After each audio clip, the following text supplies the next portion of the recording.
சிவ சிவ அன்பே சிவமான கடலில் பயணம் செய்யும் அனைத்து நண்பர்களுக்கும் இனிய வணக்கம். இன்றைய சிறப்பு விருந்தினருக்கும் பயனாள புத்தாய அவர்களை குறியின் சார்பாக வருகிறது என்று வரவேற்கிறேன். ஐயா, தலைப்பு சொல்லி ஸ்டார்ட் பண்ணலாம். ஓகே,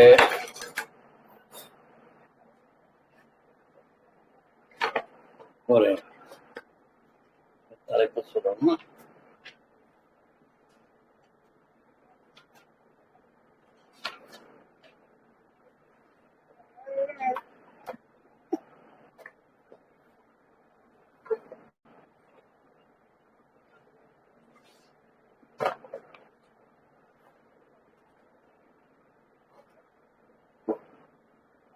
சார் வணக்கம். ஹலோ, ஸ்டார்ட் பண்ணிக்கலாமா?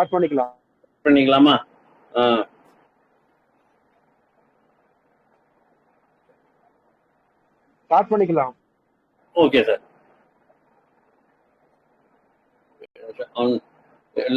ஆத்ம நண்பர்கள் அனைவருக்கும் என் அன்பான வணக்கத்தை தெரிவித்துக் கொள்வது தயானந்த குப்தா, கிருஷ்ணகிரி. இன்று நாம் எடுத்துக்கொண்ட தலைப்பு என்னவென்றால் தாந்திரிக பரிகாரங்கள் நம்பர் 24. ஆமாங்க, இதுல நம்ம முக்கியமான சமாச்சாரம்லாம் பார்க்க போறோம். ஒவ்வொரு தாந்திரிக பரிகாரங்கள் பார்க்கும் போதுமே ஒவ்வொரு நல்ல நல்ல ஒரு எஃபெக்ட் கிடைக்குது. இந்த இதுலயும் நம்ம முக்கியமானதான் சொல்றோம். ஜென்ரலா என்னன்னா எல்லாருக்குமே கஷ்டம் தீரணும், காசு வரணும், உடம்பு குணமாகணும், அப்புறம் வீட்டுல எல்லாம் சந்தோஷமா இருக்கணும். இதுதாங்க நம்ம எப்பயுமே நம்ம பாசிட்டிவா நினைச்சோம்னா அது பாசிட்டிவா நடக்கும். என்ன ஆண்டவன் இருக்கிற கஷ்டத்தெல்லாம் எனக்கே கொடுத்துட்டான், மற்றவங்க எல்லாம் நல்லா இருக்கிறான், எப்பயும் என்ன தூங்கிட்டு இருக்கும் போது ஏதோ தடமாட்டத்துல என் தலையில எழுதிட்டான் அப்படிலாம் ஒவ்வொருத்தரும் தன்னை தாழ்த்தியே பேசிட்டு இருப்பாங்க. நம்ம கிட்ட இருக்க நம்ம உடம்புல இருக்க அணுக்களுக்கு எல்லாத்துக்குமே எப்படி உங்களை பாராட்டா எப்படி சந்தோஷமா இருக்குமோ அதே மாதிரி உள்ள நம்ம அணுக்களுக்கு எல்லாத்துக்குமே பாராட்டி பேசினாதான் அதுவும் சந்தோஷப்படும். அப்ப சந்தோஷப்பட அணுக்கள் சந்தோஷப்படப்பட நம்ம அணுக்கள் எல்லாருமே நமக்கு வேணுங்கிற நல்ல புத்தியெல்லாம் கொடுப்பாங்க, ஆக்டிவா இருக்கலாம். இது நாம சொன்னது இல்ல, சயின்டிபிக்கா ப்ரூவ் பண்ணியிருக்காங்க. நிறைய சித்தர்களும் ரிஷிகளும் முனிவர்களும் எல்லாமே அந்த மாதிரிதான் அவங்களுடைய உடம்போட பேசுவாங்க. நம்ம எதுவுமே நம்ம செய்யறது இல்ல, நம்ம வேறு நம்ம இது வேறுன்னு நினைச்சிட்டு இருக்கிறோம். நம்ம அந்த மாதிரி எல்லாம் இல்லாம மற்றவங்களை திட்டுறது போல நம்ம உடம்ப திட்டக்கூடாது.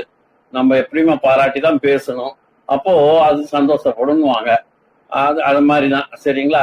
இந்த ஞானத்தையும் தியானத்தையும் போதித்த பிதாமக பத்திரிகளுக்கும் சொர்ணமாலா பத்திரிகளுக்கும் மகாவதர பாபாவிற்கும் சதானந்த யோகிகளுக்கும் காசிரெட்டி நாயன் அவர்களுக்கும் பிரபஞ்ச சக்தி விஸ்வசக்தி பஞ்சபூதங்களுக்கும் பூர்ணாத்மா சர்வாத்மா அம்சாத்மாக்களுக்கும் சிரேன்மா சேத் மாஸ்டர்களுக்கும் என் பெற்றோர்களுக்கும் அன்பான வணக்கத்தை தெரிவித்துக் கொண்டு இந்த சிவ அன்பே சிவம் என்ற அறக்கட்டளை நடத்தி வரும் சிவபாலகிருஷ்ணன் ஐயா அவர்களுக்கும் அதில் பயணித்து வரும் எல்லா ஆத்மர்கள் அனைவருக்கும் என் மற்றும் ஒரு முறை அன்பான வணக்கத்தையும் நன்றியும் தெரிவித்துக் கொள்கின்றேன்.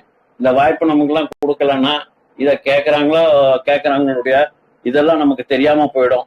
ஒருவேளை நம்ம பேச்சுல ஏதாவது ஒரு பர்சன்டாவது யாருக்காவது 100 ஒருத்தருக்காவது அவங்க லைஃப்ல ஒரு டேர்னிங் பாயிண்ட் கிடைச்சதுன்னா அதே நான் பண்ண புண்ணியம் நான் நினைச்சுக்கிறேன். நம்ம எத்தனையோ பண்றோம், நமக்கு தெரிஞ்சது மற்றவங்களுக்கு தெரிஞ்சுக்கணுங்கிற ஒரு ஐடியாவை தான் நம்ம இந்த தாந்திரிக பரிகாரங்களாகட்டும் மற்ற விஷயங்களாகட்டும் அதே போல நம்ம மெசேஜஸ் ஃப்ரம் 40 மாஸ்டர்ஸ் எல்லாம் படித்தோம், நினைச்சோம், எல்லாமே செஞ்சோம். அதை எல்லாத்துலயுமே நம்ம என்னன்னா எனக்கு தெரிஞ்ச விஷயம் எவ்வளவோ இருக்கட்டும், எனக்கு தெரிஞ்சா உங்களுக்கு சொல்லிக் கொடுக்கணும், தெரிவிக்கணும். சொல்லிக் கொடுக்கறதுங்கிறது பெரிய வார்த்தை, உங்களுக்கு தெரிவிக்கணும். அதே மாதிரி உங்ககிட்ட இருந்தா நான் கத்துக்கணும். இதுதான் நம்மளது எங்க குருஜி எங்களுக்கு சொல்லி கொடுத்தது. அதை நாங்க ஃபாலோ பண்ணிட்டு வர்றோம். இதுல ஏதாவது தவறுகள் கூட இருக்கலாம், அந்த தவறுகள்லாம் கூட அது பெருசா நினைக்காம எங்களுக்கு வாய்ப்பு கொடுத்துட்டே இருக்கிறார் சிவபாலகிருஷ்ணன் ஐயா அவர்கள். அவருக்கும் என்னுடைய மற்றும் ஒரு முறை அன்பான வணக்கத்தை தெரிவித்துக் கொள்கின்றேன். இப்போ ஒரு என்னன்னா நம்ம உங்க முன்னோர்களுக்கு உங்களால வருஷம் ஒரு திதி கொடுக்கணுங்க. அது கொடுக்க முடியாதவர்கள் கண்டிப்பா இதை செய்யுங்கன்னு சொல்றாரு. அது ஒரு பெரிய ஒரு இவர்தான். அவர் என்ன சொல்றாருன்னா, திதி பண்ண முடியல, தர்ப்பணம் பண்ணி அவங்களுக்கு திதி கொடுக்க முடியலன்னா தர்ப்பணம் செய்து ஒரு பிராமணனுக்கு ஒரு 100 ரூபாய் தட்சணை வைத்து கொடுக்க முடியல என்ன வச்சுக்கோங்க, அவ பரம ஏழைன்னு வச்சுக்கோங்க, அவனும் தர்ப்பணம் பண்ணணும். அதே மந்திரத்தை சொல்லி எள்ளும் தண்ணி இறைக்கணும். ஒரு எள்ளு கூட வாங்க முடியாத ஒரு தத்திரமாக இருந்தால் சாஸ்திரம் என்ன சொல்கிறது என்றால், காட்டுக்கு போ, கருவேலங்காட்டுக்கு போ, அங்க இருக்கிற கருவேல மரத்தை கட்டி பிடிச்சுண்டு, கருவேல மரம் எப்படி இருக்கும் உங்களுக்கு தெரியுமான்னா, அது நல்ல கூர்மையான முள்ளு இருக்கும். அதை கட்டி பிடிச்ச என்ன ஆகும், நம்ம உடல்ல இருக்க இதெல்லாம் திச்சிக்கும், உள்ளோர போய் ரத்தத்தை பீச்சி அடிக்கும். அப்போ ஆகாசத்தை பார்த்து ரெண்டு கைய உயர்த்தி என்ன சொல்லணும், என் பித்தர்களே வாருங்கள், என்னால் உங்களுக்கு திதி கொடுக்க முடியவில்லை, என்னை காப்பாற்றுங்கள் அப்படின்னு கத்தி கதறி அழுகணும். எப்படி அழுகணும்னா, பித்தர்களே என்னால் உங்களுக்கு திதி கொடுக்க முடியவில்லை, என்னை காப்பாற்றுங்கள் என்று கத்தி அழுகணும். அப்போ அவன் அடுத்த வருடம் திதி கொடுப்பதற்குள் அவன் பெரும் பணக்காரனாகி விடுவான். அப்படிங்கிறது ஒரு பரிகாரம், தாந்திரிக பரிகாரம். ஆகையால நம்ம இந்த பரிகாரத்துல நம்ம நிஜமா பொய்யோ, ஆனா இது மாதிரி செய்யறது சாஸ்திரம் சொல்லி இருக்கிறது தான். இது நானா சொல்லல, யாரும் இது சொல்லணும்னு சொல்லி கம்பலும் பண்ணல. ஆகையால இத நம்ம ஒரு உதாரணம் எடுத்துக்கலாம். என்னன்னா இதுல இருந்து தெரிஞ்சுக்கிறது என்னன்னா, திதி கொடுக்கணும், பித்தர்களுக்கு திதி கொடுக்கணும். உங்களால மந்திரம் சொல்லி என்ன எதுவும் ஐயருக்கு 100 ரூபாய் கொடுக்க முடியலன்னா கூட உங்க கையால 2 எள்ளு எடுத்து தப்பயாமி தப்பயாமி தப்பயாமி தப்பயாமின்னு விட்டுட்டோ அவங்களுக்கு திருப்தி ஆயிடும் அப்படின்னு சொல்றாங்க. எப்படின்னா, நமக்கு ஒரு 24 மணி நேரம் ஒரு நாளுங்கிற மாதிரி பித்தர்களுக்கு 365 நாள் ஆனாதான், இங்க இருக்க 365 ஆனாதான் அவங்களுக்கு ஒரு நாள். அதனால தித்தி வருஷத்துக்கு கொடுக்க போக அவங்களுக்கு அன்னன்னைக்கு பசி எடுக்க சரியா இருக்கும்னு சொல்றாங்க பெரியவங்க. இதாங்க. அடுத்தது என்னன்னா, நம்ம தண்ணீரால நம்ம வேண்டியதை கிடைக்கும் சொல்றாங்க. எப்பவுமே உங்களை பற்றி நல்லபடியாகவே நினைச்சுக்கோங்க. எப்பயுமே நான் சொல்றது என்னன்னா, நீங்க எனக்கு கை இப்படி இருக்கு, மூஞ்சி இப்படி இருக்கு, மூக்கு இப்படி இருக்கு, நீட்டமா இருக்கு, கொஞ்சம் குட்டையா இருந்தா நல்லா இருக்கும், கண்ணு இப்படி இருக்கு, நல்லா நீங்க தப்பே சொல்லக்கூடாது. இதெல்லாம் நீங்க கேட்டு வாங்கிட்டு வந்த வரம். நீங்க எப்படி இருக்குன்னு நீங்க ஆசைப்பட்டாலோ அதே மாதிரி ஆண்டவன் உங்களை படைச்சிருக்கான். நீங்க கேட்ட மாதிரி ஆண்டவன் தகாசுன்னு இருக்கான். ஐயா நான் இப்படி இருக்கணும், கொஞ்சம் குட்டையா இருக்கணும், கொஞ்சம் குள்ளமா இருக்கணும், கொஞ்சம் நெட்டையா இருக்கணும், கொஞ்சம் ஒல்லியா இருக்கணும்னா நீங்க கணக்கு போட்டு எதுவும் பேசாதீங்க, சொல்லி தப்பா நினைச்சுக்காதீங்கோ. வாழ்க்கையை பற்றி தப்பாக பேசக்கூடாது. இது இது நடந்தது, இது வந்தது, அது போச்சு, இப்படி ஆச்சு அப்படின்னா சொல்லக்கூடாது. ஆச்சா, சந்தோஷமாக இருக்க பழகிக்கோங்கோ. எப்படி நிம்மதியை தேடித்தான் போகணும். நிம்மதியை தேடி போக நிம்மதி உங்களை தேடி வரும். அப்போ நிம்மதியா பற்றித்தான் நம்ம பேசணுமே தவிர்த்து அது கெடுதலாக பேசும்போது என்னாங்கன்னா கெடுதல் தான் வரும். ஆச்சுங்களா? நீங்க எதை தேடி போறீங்களோ நீங்க அதுவாக ஆக கடவாய். ஆச்சுங்களா? உங்கள் எண்ணம் போல் வாழ்க்கை, தீதும் நன்றும் தீதும் பிறர் தர வாழா அப்படிங்கிறாங்க. எப்பயும் நீங்க எப்படி இருக்கணும்னு நினைக்கிறீங்களோ அப்படித்தான் நீங்க ஆகுவீங்க. அது போல நம்ம ஒவ்வொன்றுமே அதேதான். கெடுதல் பேசும்போது கெடுதல் வருது, நல்லது பேசும்போது நல்லது வருது. காலை எழுந்தோட நன்றி சொல்லுங்க, எல்லாருக்கும் நன்றி சொல்லுங்க. என்னெல்லாம் உங்களுக்கு படுக்க போகும்போது உங்களுக்கு யார் ஹெல்ப் பண்ணாங்களோ, சின்ன இது குழந்தை பெரிய யாரா இருந்தாலும், சின்ன பொருள் இருந்து பெரிய பொருள் எதா இருந்தாலும் அதுக்கு உயிர் இருக்கோ உயிர் இல்லையோ எல்லாத்துக்குமே கண்டிப்பா உயிர் இருக்கு. நீங்க பேசும்போது அது காது கொடுத்து கேட்கும். நீங்க பேசும்போது காது கொடுத்து கேட்கும். அது எல்லாமே அதுக்கு உணர்ச்சிகள் இருக்கு. அதை நம்ம தட்டி கொடுத்து அதுக்குள்ள நம்ம பேசும்போது எல்லாமே நடக்கும். யார அதுக்கும் நன்றி சொல்லுங்க. உங்களுக்கு ஒரு பேனா காலையில இருந்து உங்க கூட இருக்கு, டிராவல் பண்ணது, எழுதுறது, செய்யுதுன்னா நன்றி பேனா அப்படின்னு சொல்லி நன்றி சொல்லுங்க. அதே மாதிரி எது செஞ்சாலும், ஒரு தண்ணி குடிச்சோமா நன்றி, வாட்டர் எனக்கு கிடைச்சதுக்கு நன்றி அப்படின்னு சொல்லணும். அப்போ இதுக்கு பேர் சொல்றாங்க அபாண்டன்ஸ், கிராட்டிடியூட் அப்படின்னு சொல்றாங்க. அப்போ இந்த அபாண்டன்ஸ்ல என்ன நடக்குன்னா, நம்ம ஹார்ட் நல்லா பெருசா விரிவடையும். உலக அளவுக்கு நம்ம எல்லாருமே ஒன்னா இருப்போம்.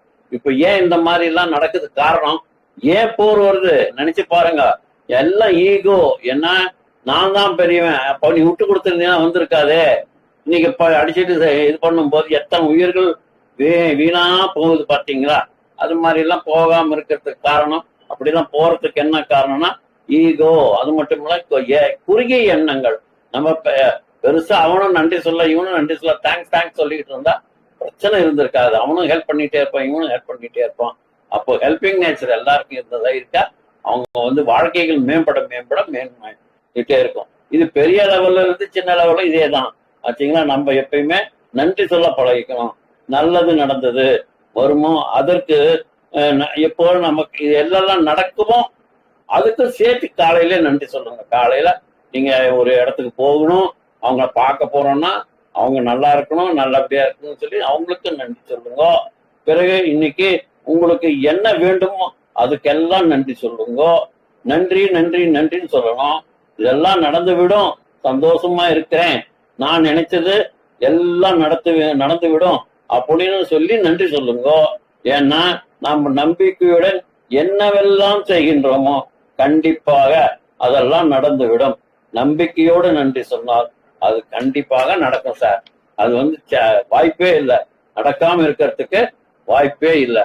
ஆகையால நம்பிக்கையோடு இருங்க, நம்பிக்கையோட நன்றி சொல்லுங்க, உங்களுக்கு நல்லதே நடக்கும், நல்லதே நினைங்கிறது.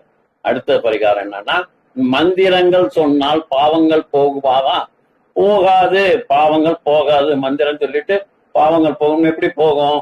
நிறுத்துங்கள். மந்திரம் சொன்னால் உங்கள் பாவங்கள் அனைத்தும் கர்ம வினையிலிருந்து மாயமாக மறைந்துவிடும் என்று யாரால் சொன்னா அதை நம்பாதீங்க சார். அதை நம்பாதீங்க. இந்த மந்திரம் எல்லாம் சொல்லுங்க, உங்க பாவம் போகணும். கண்டிப்பா போகாது. இறைவனை ஏமாற்ற முடியாது. நீங்க இருட்டு ரூம்ல போய் உட்கார்ந்துக்கிட்டு ஏதாவது தப்பு பண்ணி அதை போகும்னா கண்டிப்பா இருட்டுலயும் ஆண்டவனுக்கு கண்ணு இருக்கு. அவருக்கு பெரிய ஆண்டனா, நம்ம டிவில இருக்கிற சின்ன ஆண்டனா, சிசிடிவி கேமரா எல்லாம் சின்னது, அவருக்கு பெரிய சிசிடிவி கேமரா இருக்கு. அவருக்கு லிங்க் கொடுக்கறது பஞ்சபூதங்கள் தான். அந்த பஞ்சபூதங்கள் என்னன்னா காற்று, நிலம், நீர், காற்று, ஆகாயம், வாயு எல்லாமே அவங்க பஞ்சபூதங்கள் தான். அந்த பஞ்சபூதங்கள் தான் அவங்களுக்கு மீடியேட்டர். அவர் இங்க இருந்து அங்க சொல்லுவாரு, எல்லாத்தையும் சொல்லுவாரு. கம்யூனிகேட்டிங் ஏஜென்ட் அவங்க தான். அதனால நம்ம எதுவுமே இறைவனை ஏமாத்தி ஏதாவது செஞ்சிடலாம்னு நினைச்சா கண்டிப்பா அது நடக்காது. அந்த மாதிரி நீங்க நினைக்கவும் நினைக்காதீங்கோ. சரியா? அடுத்தது ஏன்னா இந்த இதயம் இல்லாம சொல்லணும். எந்த மந்திரமும் எந்த சத்தமும் அது சத்தம் தான், அது மந்திரம் ஆகாது, அது ஆன்மாவே தொடாது. ஃபார் அன் எக்ஸாம்பிள், உங்களுக்கு இந்த நாயன்மார்கள் ஸ்டோரி எல்லாம் தெரியும் நினைக்கிறேன். பூச நாயனார்னு ஒருத்தர் இருந்தார்ல, அவரு மனசால கோயில் கட்டினாரு நம்பிக்கையோட, தெய்வ பக்தியோட. அந்த கோயிலுக்கு சிவபெருமான் எழுந்தறிஞ்சு அவருடைய கும்பாபிஷேகத்தை எல்லாம் ஏத்துக்கிட்டார். அதே போல பாண்டிய ராஜன் கூப்பிட்டாலும் அவர் அந்த இதுக்குதான் நான் போயிட்டு வர வேண்டாம், அது வரையும் அவர் கும்பாபிஷேக நாளை தள்ளி தான் சொன்னார தவிர்த்து, நீ எவ்வளவு செலவு பண்ண, நீ நாட்டுக்கு ராஜா அப்படி கேட்கிறதோ அவரு ஒத்துக்கல. அவர் எங்க தன்னை நம்பி தன்னுடைய உள்ளத்தின் இல்லமெனும், அதாவது உள்ளமெனும் இல்லத்தில் அவர் குடியெடுத்து வைக்கிறாங்களோ, நம்பிக்கையோட இருக்கிறாங்களோ, அவரை எந்த அளவுக்கு நீயே கதி, பற்றுத்தான் பட்டினி பற்றுக பற்றி விடற்கின்ற மாதிரி பற்றி விட்டேன், உன்னுடைய காலை நான் கெட்டியா பிடிச்சுக்கிட்டேன், நீ எங்கேயும் எழுந்துவிட முடியாதுன்னு சொல்லி யார இறைவனை கெட்டியா பிடிக்கிறாங்களோ அவங்களுக்கு தான் இறைவன் தன்னுடைய அருளாசியும் கொடுப்பாரு. அவரது மந்திரமா அது ஏற்றுக்கும். சும்மா மந்திரத்தை சொல்லிட்டு என்ன சொல்லுவாங்களே, கேட்டது ராமாயணம் இடிச்சது பெருமாள் கோயில்னு, அந்த மாதிரி கேட்டு என்ன பிரயோஜனம்? மந்திரங்கள்லாம் சொல்லி என்ன பிரயோஜனம்? மந்திரம் சொல்றதுல அர்த்தமே இல்லை. அந்த மந்திரம் சொல்றதுக்கு உங்களுக்கு நம்பிக்கை இல்லை, இறைவன் மேல நம்பிக்கை இருக்கணும். அந்த நம்பிக்கை இருக்கிறது தான் அப்புறம் நம்ம மந்திரங்களை சொன்னால் சாத்தியமாகும். தவிர்த்து சும்மா மந்திரம் சொல்றதுலையோ இந்த மாதிரி இதெல்லாம் வெத்து வேட்டு அதெல்லாம் ஒண்ணுமே தேராது அப்படிங்கிறார். மந்திரம் என்பது என்ன? பாவத்தை துடைக்கும் துணி அல்ல, அது உங்க மனத்தை முறுக்கும் நெருப்பு. அந்த நெருப்பு உங்கள் அங்க அகங்காரத்தை எரித்தால் மட்டுமே அது இறை சக்தியை பெற முடியுமே தவிர்த்து செயல் மாறாமல் சொல் மாறாது. உண்மை பக்தியை உயர்வை தரும். ஆகையால உண்மையான பக்தி இருந்தா அது போதும். அந்த மாதிரி சும்மா நீ செய்ய வேண்டியது பாவம், படிச்சது ராமாயணம், இடிச்சது ராமர் கோவில் மாதிரி, அந்த மாதிரி என்ன பிரயோஜனம் ஆச்சா? அதனால நீங்க என்ன செஞ்சாலுமே அது பயபக்தியோட, அது இல்லாம நம்பிக்கையோட இறைவனுடைய பாத்திரத்துக்கு ஆளாகும்படி செய்யணும். அவர் என்ன, அவர் இறைவன் எங்க இருக்கிறாருன்னா பக்தர்கள் உள்ளத்தில் தான் கூடியிருக்கிறாரு. அவர் என்ன செய்யறாரு, பக்தர்கள் வேணும், அவருடைய அவங்களுடைய கட்டங்களை போக்கணும்னு தான் அவர் இருக்கிறாரு. அதனால அவர் என்னன்னா ரொம்ப கீழறங்கி வர்றார். தருமிங்கிறவர் யாரு? ஒரு சாதாரண ஒரு குடவன். அவனுடைய கட்டத்திற்கு என்ன பண்ணாரு, தன்னுடைய இடத்துல இருந்து, கைலாசத்துல இருந்து இறங்கி மதுரை தமிழ்ல விளையாடி இருக்கிறார். மதுரை தமிழ்ல நான் விளையாடவே இங்க வந்தோம் சொல்றாரு. அப்போ யாரோட விளையாடினார்? சாதாரண ஒரு கருமியோட இறங்கி வந்தார். பிகாஸ் அவரை சொக்கா என்னை காப்பாற்ற மாட்டியான்னு கேட்க, அவரு தன்னுடைய இதெல்லாம் விட்டுட்டு பக்தனுடைய கூக்குரலுக்கு இறங்கி அதை நடத்தி கொடுக்குறாரு. திருவிளையாட படம் பார்த்துருப்பீங்க, அதெல்லாம் அந்த மாதிரி எல்லாம் வர்றது. ஆகையால நம்ம எப்பயும் இறைவனோட நம்ம உண்மையான அன்பு இருக்குதோ அங்கெல்லாம் இறைவனுடைய கருணை எங்க இருக்க இடத்துக்கு கருணை கண்டிப்பாக வரும். ஆகையால் இறைவனுடன் நம்ம அன்பாக இருக்க வேண்டும், அல்ல நம்பிக்கையோட இருக்க வேண்டும். இறைவன் நம்மளை காப்பாற்றுவான் என்ற நம்பிக்கை இருந்தால் கண்டிப்பாக காப்பாற்றுவார். அதே போலதான் நம்ம நிறைய கதைகள்லாம் இருக்கு. அந்த மாதிரி சொல்லும் போது நம்ம இறைவனுடைய அன்புக்கு பாத்திரமாகின்றோம். சரி, இதனால மந்திரங்கள் மட்டும் சொல்லிட்டு பாவம் போகும்னா போகாது. இறைவன் மேல நம்பிக்கை வைக்கணும். அவர் மேல நீ இல்லைன்னா எனக்கு யார் இருக்காங்கன்னு சொல்லி இருக்கணும். மகாபாரதத்துல பாத்தீங்கன்னா அவரு கிருஷ்ணன் அங்கேயேதான் இருப்பாரு. எப்ப திரௌபதி கோவிந்தா கோவிந்தான்னு ஒரு கையை பிடிச்சுண்டு காப்பாத்துன்னு சொல்லுவா, ஆனா அவர் வரமாட்டார். எப்போ கோவிந்தா நீயே எனக்கு கதி அப்படின்னு சொல்லி ரெண்டு கையும் தூக்கிட்டு கோவிந்தா கோவிந்தான்னு போது உடனே அவருக்கு புடவை அவர் அருள் பாலிக்கிறார். அவங்க கற்புறுந்து காப்பாத்துறார். இந்த மாதிரி நிறைய நடக்கிறதுக்கு காரணம் என்னன்னா, நிர்கதி அடையணும். இறைவனே நீ தான் சரணாகதி அடைஞ்சவளுக்கு தான் கண்டிப்பாக அது அருள் புரிவார் அப்படிங்க தெரியும். அதே தர்மராஜா தாயக்கட்டு ஆடும் போது அவருக்கு தாயம் ஆட தெரியாது, இருந்தாலும் தன்னுடைய வரட்டு கௌரவத்தை விடாம நான் ஆடுறேன்னாரு. அதே மாதிரி துரியோதனன் எனக்கு ஆட தெரியாது, எனக்கு பதில் எங்க மாமன் சகுனி ஆடுவாருன்னா அதுக்கு ஏத்துக்கிறாரு. அப்படி இவர் சொல்லும் போது எனக்கு ஆட தெரியாது, எங்க மாமன் கிருஷ்ணன் ஏத்துக்க வந்தா ஆடுவாரு அப்படின்னு சொல்லி இருக்கலாமா இல்லையா? அவர் சொல்லல. அவர் மேல அவருக்கு இந்த மாதிரி இருந்ததுனால கடைசியில தோத்து போய் அவன் தோத்து, அவன் நாட்டை தோத்து, நகை நட்டை தோத்து, எல்லாத்தையுமே அவமானப்பட்டு கடைசியில திரௌபதியை தோக்கும் போதுதான் அவர் உண்மையான இது என்னன்னு தெரியுது. ஆகையால தப்பு எப்படியாப்பட்ட இதுல இருந்தாலுமே அந்த நம்பிக்கை ஒண்ணு விட்டுட்டோம்னா ஒன்னும் பண்ண முடியாது. அந்த நம்பிக்கை இருந்தா எல்லாமே இருந்த மாதிரி. நம்பிக்கை இல்லாம என்ன மந்திரங்கள் சொன்னும் பிரயோஜனம் இல்லை. அதுவும் வெறும் வார்த்தைகள் தான். அதுல எஃபெக்ட் இருக்காது. அதுல பர்சன்டேஜ் ஆஃப் ஸ்ட்ரென்த் இல்லை அப்படின்னு ஒரே அடி அடிச்சு தர்றாரு. சரி, அடுத்தது என்ன? திருஷ்டிக்கு சரியான பரிகாரம் பாருங்க. இப்போ நம்ம ஒரு கண்ணு போட்டுடுச்சுப்பா, திருஷ்டி ஆயிடுச்சு நல்ல நேற்று வியாபாரம் ஆயிடுச்சு, திருஷ்டி ஆயிடுச்சு, ஏன் இன்னைக்கு வியாபாரம் ஆகல? சரியா? அவங்க பாரு நல்லா அழகா சிரிச்சுட்டு பேசிட்டு இருந்தாங்க, இன்னைக்கு அவருக்கு உடம்பு சரியில்லாம போச்சு, என்ன பண்ண திருஷ்டி ஆயிடுச்சு.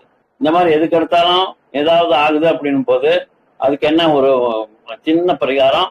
அது என்னன்னா சிம்பிளா, அது கேட்டது கிடைக்க முருகன் மந்திரம் இருக்கு. தீராத கஷ்டங்களோ மன கஷ்டமோ கடன் தொல்லையோ காரிய காரிய தடை இருந்தாலோ தீராத நோய் இருந்தாலோ அனைத்து விதிகளையும் மாற்றக்கூடிய அதிகாரம் உண்டு. அந்த யாருக்குன்னா அந்த சிவகுமாருக்கு. சிவகுமார்னா யாரு? முருகனுக்கு. முருகனுடைய வேலுக்கு உண்டு. ஆகையால முருகன் பணத்துடன் முன்பு நெய் விளக்கு ஏற்றி வைத்து இந்த மந்திரத்தை முழு நம்பிக்கையுடன் மெய்யுருகி பூசை செய்ய முருகன் அருள் நிச்சயம் கிடைக்கும். அது என்னவென்றால் அந்த மந்திரம் தான் ஓம் நமோ குமாராய நமக அப்படின்னு செவ்வாய்க்கிழமை அன்னைக்கு ஒரு சொம்பு தண்ணீர் நிறைய வச்சுண்டு முன்னாடி வச்சுண்டு 108 முறை சொல்லி அந்த தீர்த்தத்தை குடிச்சிடுங்கோ. இந்த மந்திரத்தை சொல்ல சொல்ல அந்த அதிர்வுகள் அந்த தண்ணியில் இருக்கும். அந்த மந்திரத்தின அதிர்வுகள் என்ன ஆகுன்னா நம்ம மூளைக்கு செல்களை எல்லாம் தூண்டி எதிர்மறை ஆற்றலை எல்லாமே அழிச்சிடும். அப்போ அந்த வில்லன்களை எல்லாம் கொண்டது அந்த வெளியே அனுப்பி விட்டுடும். அப்புறம் என்ன ஆகுதுன்னா இது ஒன்றும் சாதாரண மந்திரம் அல்ல, சிவபெருமான் முருகனுக்கு உபதேசித்த மந்திரம். 99% இதுல பலன் கண்டவர்கள் நிறைய பேர் இருக்கிறாங்க. எனவே இதன் மேல் நம்பிக்கை வைத்து முருகனை வழிபட்டு வாருங்கள், உங்களுக்கு அதிசயம் நடக்கும், திருஷ்டி போகும். சரியான மந்திரம் என்னவென்றால் ஓம் நமோ குருமாராய நமக அப்படின்னு சொன்னா போதும். சொல்லுங்க 108 முறை. செவ்வாய்க்கிழமை அவன் படத்து முன்னால நெய் விளக்கு ஏற்றி வச்சுக்கிட்டு அந்த தண்ணிய வச்சு அதை நீங்க இந்த மந்திரத்தை சொல்ல சொல்ல உங்களுடைய திஷ்டிகள் கழிஞ்சு உங்களுக்கு நீங்க சுபிட்சமாக இருப்பீங்க. இது சத்தியம், இது உண்மை. அடுத்தது, உங்கள் சமையல் அறையில் மகாலட்சுமி கடாட்சம் கிடைக்க வேண்டுமா? நான் சொல்றதை செய்யுங்க. இப்ப என்ன சொல்றான், இப்போ உங்களது சமையல் அறைக்கு போங்க. அங்க என்னன்னா மகாலட்சுமி கடாட்சம் கிடைக்கணும்னா என்னென்ன செய்யணும் சொல்றேன் பாருங்க. அந்த ஏரியாவில எது தெரியுமா ரொம்ப முக்கியம்? வீட்டுல சொல்ல போனா என்னென்ன சென்சிட்டிவ் ஏரியா என்னன்னா, ஒண்ணு பூஜாரா, இன்னொன்னு சமயக்கட்டு. 2 அறையிலயும் நம்ம சென்சிட்டிவா இருக்கும். அது ரொம்ப கரெக்டா நல்லபடியா இருந்ததுன்னா உங்களுக்கு வீடே ரொம்ப கோயில் மாதிரி ஆயிடும். இந்த வைப்ரேஷன் எல்லா பக்கமும் போய் எல்லாம் சந்தோஷமா இருப்பாங்க. உங்க வீட்டுல சமையலறை சுத்தி பாருங்க. நேர்த்தியாக அடுக்கி வச்சிருக்கீங்களா? டப்பாக்கு ஒரு மாதிரி ஸ்லாண்டரிங்கா வைப்பாங்க. சில பேர் ஒரே மாதிரி டப்பா வைப்பாங்க. அஞ்சரை பெட்டியில எல்லாமே என்னென்ன வேணுமோ எல்லாம் வச்சிருப்பாங்க. சில பேர் அஞ்சரை பெட்டியில எழுதி வைப்பாங்க. சில பேர் அஞ்சரை பெட்டியில அந்த இதெல்லாம் இருக்கு இல்லைங்களா, தானியங்களை ஒட்டி வச்சிருவாங்க, பெபிக்கால் போட்டு ஒட்டி வச்சிருவாங்க. சில பேர் என்ன செய்யறாங்க, அது தெரியற மாதிரி கண்ணாடி ஒரு பாதி இருக்கும், மீதியெல்லாம் தெரியாது. அந்த கொஞ்சமா தெரியற இடத்துல என்னென்ன பொருள் வச்சிருக்கோம், வெந்தயம் வச்சிருக்கோமா, மிளகு வச்சிருக்கோமா, சீரகம் வச்சிருக்கோமா, பெருஞ்சீரகம் வச்சிருக்கோமா, கருஞ்சீரகம் வச்சிருக்கோமான்னு எல்லாம் தெரியற மாதிரி வச்சிருவாங்க. அப்ப அந்த மாதிரி எல்லாம் இருக்கும். ஊருக்காய் வச்சிருப்பாங்க, ஒரு செல்ஃப்ல வச்சிருப்பாங்க. அதெல்லாம் ரொம்ப அழகழகா வச்சிருப்பாங்க. நிறைய பேர் யூடியூப்ல பாக்குறீங்க. அதுல கிச்சன் டூர் அப்படின்னு போட்டு அழகா புதுசா வாங்கியிருப்பாங்க. அதெல்லாம் நமக்கு இன்ட்ரோடியூஸ் பண்ணி விடுவாங்க, சந்தோஷப்படுவாங்க. அது மாதிரி சென்சிட்டிவ் வீட்டுல எதுன்னா சமையலறை ஒண்ணு. அடுத்தது என்ன, பூஜை அறை. பூஜையும் அதே மாதிரிதான் நல்லா கிளீனா வச்சுக்கணும், சுத்தமா துடைக்கணும். எல்லா இடத்துலயும் விளக்கேத்தி சாம்பிராணி பக்கை போட்டு ஊதுபத்தியை ஏற்றி நம்ம கும்பிட்டோம்னா அந்த வீட்டுல நல்லா பாசிட்டிவ் வைப்ரேஷன் அப்படி இருக்கும். அப்போ 2 கடாட்சம் வேணும்னா லட்சுமி கடாட்சம் எங்க இருக்கும், அந்த மாதிரியான இடத்துல தான் லட்சுமி கடாட்சம் இருக்கும். நம்ம ஒவ்வொரு ரேக்ல நீங்க வச்சிருக்க ரேக்ல எல்லாத்தையும் பாத்தீங்கன்னா தூசியா இருக்குது. அப்படி இருந்தா கடாட்சம் எங்க இருந்து வரும்? நமக்கு கடாட்சம் வராது, கரப்பாம்பூச்சி தான் வரும். குப்பைகள்லாம் இருந்துன்னு வச்சுக்கோ, காய்கறி வெட்டிட்டு அப்படி துண்டு துண்டா போட்டு வச்சிருவாங்க. அது அப்புறம் அடுத்த நாள் தான் நம்ம கூட்டுறோம், பெண்ணாத்து கூட்டணுவாங்க. அதெல்லாம் முடியாது. காய்கறி வெட்டுமா, சமையல் செய்ய ஆரம்பிச்சோமா, அந்த சின்ன அந்த கேப்ல அங்க இருக்கிறது எல்லாம் நம்ம சுத்தம் பண்ணிடணும். இந்த சின்ன காம்பெல்லாம் வெட்டி போட்டிருப்போம், அப்போ அவசரத்துக்கு ஆயிடுச்சு. இப்போ அந்த காய்கறி எல்லாம் வெந்துட்டு இருக்கோ இல்லையோ, அந்த நேரத்துல என்ன பண்ணிட்டு இருப்ப, சும்மா யோசனை பண்ணிட்டு இருக்காம அந்த கீழே வெட்டின காம்பெல்லாம் எடுத்து போட்டணும். அதே மாதிரி சின்ன சின்ன இப்போ கத்திரிக்காய் வாங்குறோம், கொஞ்சம் இடத்துல எல்லாம் ஓட்டையா இருக்குதுன்னா இந்த ஓட்டையை கட் பண்ணிட்டு மீதியை போடுவோம். அதெல்லாம் ஓரமா கிடக்கும், அதெல்லாம் எடுத்து ஒரு பக்கமா குப்பை தொட்டியில போடணும். இந்த மாதிரி நம்ம ஒவ்வொன்றும் செய்ய அந்த வீடு எப்படி இருக்கும், குப்பைகளும் இல்லாமல் நீட்டாக அடுக்கி வைத்து தூசி தும்பு இல்லாம இருந்தா அந்த இடமும் பூஜாரை போல சுத்தமாக இருக்கும், சென்சிட்டிவா இருக்கும். அங்க யார் வருவாங்க, மகாலட்சுமி குடியிருப்பாங்க. இல்லைன்னா கரப்பாம்பூச்சியும் வண்டும் புழுவும் தான் மீண்டும். அப்போ சுத்தமாக வச்சுக்கணுங்கிறத ஒரு வீட்டோட இதுன்னே வச்சுக்கோ, ரூல்ஸ் பைலானே வச்சுக்கோங்க. பீனல் கோடு மாதிரி, ஐபிசி மாதிரி நம்ம வீட்டோட பீனல் கோடு என்னன்னா, சமையல் அறை சுத்தமாக இருக்க வேண்டும், பீனல் கோட் நம்பர் 1. 2வது பூஜை அறை சுத்தமாக இருக்க வேண்டும், பீனல் கோட் நம்பர் 3. அப்படின்னுட்டு நம்ம செய்ய வீடு அழகா இருக்கும், சுத்தமா இருக்கும், மனசு நிம்மதியா இருக்கும். இதை விட என்ன வேணும், சொர்க்கமே வேணான்னுவீங்க. நம்ம வீடு மனசே மந்திராலயா, மனையே தேவாலயன்ற மாதிரி ஆயிடும். சரிங்களா? அடுத்தது அசுர சக்திய பெறணும். அப்போ நம்ம என்ன செய்யணும்னு சொல்லிட்டு இதை முடிச்சுக்கலாம். சரிங்களா? நம்ம என்னென்ன செடிகளை வளர்த்தோம்னா, நம்ம வீட்டிலே வளர்த்தோம்னா நமக்கு அசுர பலம் கிடைக்கும். அசுர பலம்னு அசுரம் மாதிரி கொடுமையானதுல நல்ல திடகாத்திரமாக நம்ம மனசு சரி, நம்ம உடம்பு சரி கெட்டியா இருக்கும். அப்ப என்னென்ன செடி வளர்த்தணும்? துளசி செடி, கருந்துளசி செடி, கொட்டாச்சிலிங்கி, வாடாமல்லி, மருதாணி, பிரம்ம கமலம், பிரம்மத்தண்டு, இந்த 7ம் நம்ம வீட்டுல ஏதாவது ஒரு மூலையில வளர்த்திக்கிட்டே வந்தோம்னா, இதெல்லாம் ஒரே வளர்த்தாங்கன்னா நமக்கு அசுர சக்தி கண்டிப்பா கிடைக்கும் சொல்றாங்க. உங்களுடைய வளர்ச்சியில யாராலும் தடுக்க முடியாதுன்னு சொல்றாங்க. இடைவிடாமல் வெற்றி கிடைக்கணும்னா, எல்லா தடைகளும் நீங்கணும்னா விநாயகருடைய மந்திரத்தை நம்ம காலையில சொல்ல நமக்கு எல்லாமே நல்லபடியா நடக்கும். இது 11 முறை காலையில சொல்லிடுங்க. ஓம் வக்ரதுண்டாய நமக, ஓம் வக்ரதுண்டாய ஹூம் அப்படின்னு சொல்றாங்க. இதற்கு என்ன பொருள்னா, எல்லா என்னன்னா, வளைந்த தும்பிக்கை உடையவனே என் தடைகளை நீக்குவாயாக, எல்லாம் நல்லபடியாக நடத்தி கொடுப்பாயாக அப்படின்னு சொல்லி இந்த விஷயத்த அவங்க கையை ஒப்படைச்சிட்டு நம்ம வேலை பார்க்க போனா அந்த வேலை எல்லாமே சக்சஸ்ஃபுல்லா நடக்கும். ஆக இன்னைக்கு சொல்ல பரிகாரங்கள் எல்லாமே உங்களுக்கு வாழ்க்கையில உபயோகப்படுத்த வேண்டியது, தினசரி நடத்தக்கூடிய வேண்டியது. எதுவுமே யாரையும் நம்ம ஏமாத்துறது கிடையாது. நம்ம இருக்கிறத நம்மள சரி பண்ணிக்கிறோம், நம்ம மனசை திருத்திக்கிறோம். ஒண்ணு கிடைச்சத நம்ம நினைக்கணும், இல்லையா நம்ம நினைச்சதுக்கு அப்ப கிடைச்சதை நம்ம நினைக்கணும், அவ்வளவுதான். அதை விட்டுட்டு கிடைக்காததெல்லாம் நினைச்சிட்டு இருந்தா நமக்கு அதே மாதிரி நமக்கு ஆசைப்படணுமே தவிர்த்து பேராசைப்படக்கூடாது. அப்படின்னு நம்ம பட்டோம்னா நம்ம எண்ணங்களே நம்மளை ரொம்ப காசு கொடுத்து சூன்யம் வாங்கின மாதிரி ஆயிடும். அதனால நம்ம பேராசைப்படக்கூடாது. நிம்மதியான இருக்கணும்னா நம்மளுடைய எது கச்சிதமாக இருக்க பார்த்துக்கணும். வரவேற்றனா செலவு பத்தனா ஆகக்கூடாது. அதே போல நம்ம எப்பயுமே சிறப்பாகவும் சீராகவும் இருக்கணும்னா தெய்வ நம்பிக்கையோட இருக்கணும். ஒவ்வொருத்தரும் தேங்க்ஸ் சொல்ல பழகிக்கணும். அபேண்டன் சொல்றோம், கிராட்டிடியூட்னு சொல்றோம். அதே போல ஒரு சின்ன எது நடந்தாலுமே ஒரு ஒய்ஃப் இன்னைக்கு சமைச்சு நமக்கு தட்டுல போட்டாங்கன்னா அது எத்தனையோ கஷ்டப்பட்டு தான் அவங்க போடுறாங்க. அதுக்கு அவங்களுக்கு என்ன செய்யணும்? தேங்க்ஸ் சொல்லணும். நமக்கு உணவு கிடைக்குது, அந்த உணவுக்கு அன்னபூரணிக்கு அன்னலட்சுமிக்கு தேங்க்ஸ் சொல்லணும். அப்படி நம்ம தண்ணி குடிக்கிறோம்னா அந்த தண்ணி எங்க இருந்து கிடைக்குதோ அந்த தண்ணிக்கு நம்ம தேங்க்ஸ் சொல்லணும்.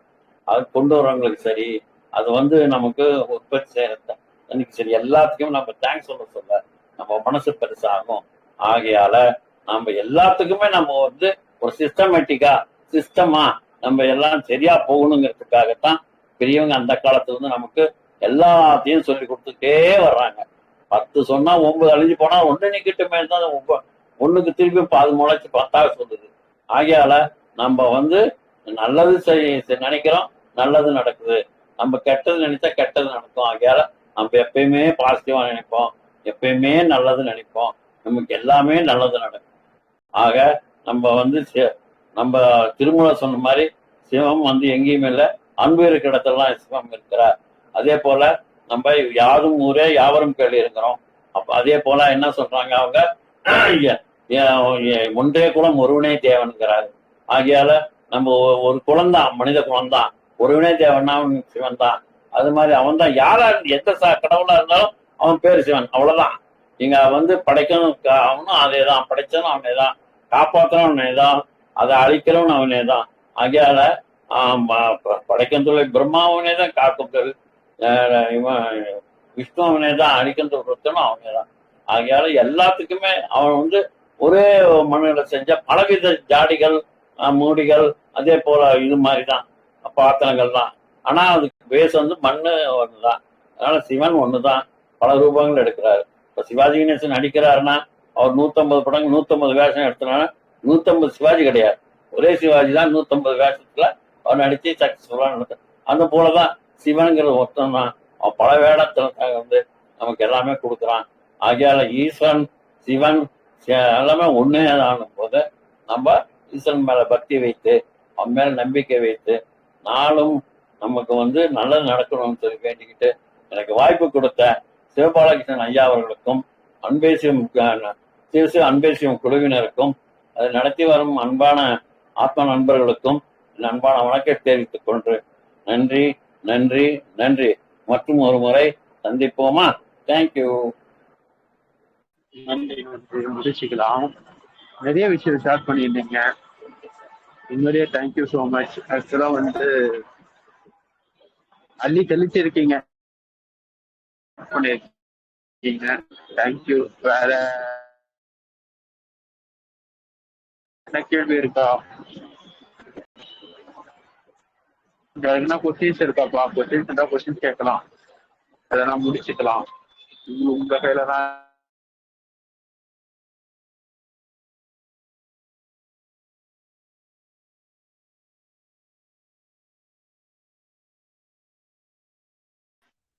ஹலோ, வணக்கம். வணக்கம் தயானந்த குப்தா சார். சொல்லுங்க சார். வணக்கம். நல்லா பேசுறீங்க, நல்லா இருந்தது கருத்துக்கள். நான் முழுசா கேட்க முடியல, இப்ப தான் வந்தேன். அப்படிங்களா? ஆமா, நல்லா இருந்தது. நீங்க சொன்ன வரை கேட்ட வரைக்கும் நல்லா இருந்தது. சந்தோஷம். நன்றி சார். சார் சொல்லுங்க. அதாவது இப்ப சொல்லிட்டு இருந்தீங்க இல்லையா, கிரகங்கள் அந்த மாதிரி விஷயங்கள். இப்போ நேரடியா உடலுக்கும் கிரகங்களுக்கும் நேரடியா தொடர்பு இருக்கு அப்படிதானே? நம்ம உடல்நிலை, நம்ம மனசு சிந்திக்கிறது எல்லாத்துக்கும் மற்ற கிரகங்களுக்கும் சம்பந்தம் இருக்கு அப்படிதானே? ஆமா சார். எல்லாமே பஞ்சபூதங்கள் தானே நம்ம உடம்புல இருக்கிறதும், பஞ்சேந்திரியங்கள் தானே. நிலம், நீர், காற்று, ஆகாயம், பூமிங்கிறது தானே நம்ம உடம்புல இருக்கிறதும். அவர் கடவுள்னா நாமளும் கடவுள் தானே. அவருடைய சின்ன தூள் தான் நாம.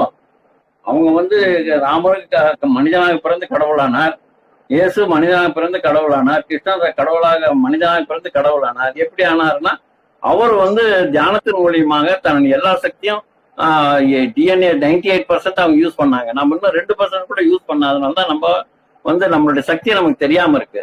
நம்ம நிறைய தியானம் பண்ண நம்மளுக்கே தெரியும். நாமளும் வந்து கடவுள் போலதான், கடவுள் தான்ங்கிறாரு. எங்க குருஜி என்ன சொல்றாருன்னா, my dear gods, my dear friends, my dear masters தான் சொல்லுவார். எல்லாமே கடவுள் தான். அதே அகம் பிரம்மாஸ்மின்னு சொல்றோம். அகம் பிரம்மாஸ்மின்னா நான் கடவுள். தத்தமசி எதிர்க்க இருக்கணும், அதே தான். நீ கடவுள்னா மற்றவங்களும் கடவுள் தான் அப்படின்னு சொல்றாரு. அதனால நம்ம கடவுள் வந்து அவங்களுடைய சக்தியை அவங்க தெரிஞ்சுக்கிட்டாங்க. அதனால அவங்க கடவுள் ஆயிட்டாங்க. இன்னும் நம்ம சக்தி இருக்குது, அது என்னன்னு தெரியாம வச்சிட்டு இருக்கிறதுனாலதான் அது எப்படி தெரிஞ்சுக்கணும்னா, தியானம் செய்ய செய்ய செய்ய நம்ம அதை தெரிஞ்சுக்கலாம் அப்படின்னு சொல்றாங்க. அதனால நம்ம தியானத்தின் மேல நம்பிக்கை வைக்கணும், நம்ம மேல நம்பிக்கை வைக்கணும். நம்ம கண்டிப்பா வந்து எல்லா இதுவும் நம்ம பெனிஃபிட்டை நம்ம அடையிறதுக்கு நிறைய வாய்ப்புகள் இருக்கு. எல்லோருமே சந்தோஷமா இருக்கலாம், கஷ்டப்பட வேண்டிய அவசியமே இல்லை. அது கஷ்டம் வந்து அவங்க வந்து இந்நேரம் கஷ்டம் கஷ்டம் நினைக்கலாம். கஷ்டம் வந்து ததாசுன்னு சொல்லிட்டு தேவதை போயிட்டே இருக்குது. அது எது சொல்றியோ முதல்ல அதுதான் அந்த தேவதை கேட்கும். ததாசு அப்படின்னு போயிட்டே இருக்கும். அப்போ அதனால நம்ம என்ன செய்யணும், நம்ம எப்பயும் சந்தோஷமா இருக்கணும், நம்ம நல்லதே பேசணும், பாசிட்டிவா பேசணும், அது நல்லபடியா நடக்கும் சார். வேற ஒண்ணும் இல்லை சார். கண்டிப்பா நல்லதுங்க, நல்லது. நன்றி உங்களுக்கு. Thank you sir. கேட்கலாம், கொஸ்டின்ஸ் என்ன கேளுங்க. என்ன கேள்வி இருக்கா? கொஸ்டின்ஸ் இருக்கா? Hello sir. அதான் சார், கொஸ்டின்ஸ் யாருக்குன்னா இருக்கான்னு கேட்கறேன். இல்ல கொஸ்டின்ஸ் கேட்கட்டும், இல்லைன்னா முடிச்சுக்கலாம். யாருன்னா கேள்வி இருக்கா? கொஸ்டின் இருக்கா? யாருக்குன்னா இருக்கா? சரிங்க. இல்லைங்க, நன்றி. ரொம்ப ரொம்ப நன்றி நன்றி. சரிங்க ஐயா, ரொம்ப ரொம்ப நன்றி. நம்ம முடிச்சுக்கலாம் நினைக்கிறேன். நான் பேசுறதுல தவறுகளோ இல்ல நல்லா இருந்ததோ அதுக்காவது 2 பேர் சொல்லலாமே, நல்லா பேசுனீங்க ஐயா, இல்ல பேசல அப்படின்னு ஏதாவது ஒண்ணு சொல்லலாமே. அதுவும் சொன்னாதானே எங்களுக்கும் ஒரு பாராட்டு கிடைக்குதுன்னா எங்களுக்கு இப்ப மேலும் மேலும் உற்சாகமா இருக்கும் இல்லையா? ஏன்னா நேர்ல பார்த்தா நம்ம கை தட்டலாம், நேர்ல நம்ம பார்க்காதனால நீங்க சொல்லும் போது எங்களுக்கு கொஞ்சம் எங்களுக்கு உந்து சக்தி கிடைக்கும். அதனால சொல்றேன், எதா இருந்தாலும் நம்ம பேசலாம் சார்.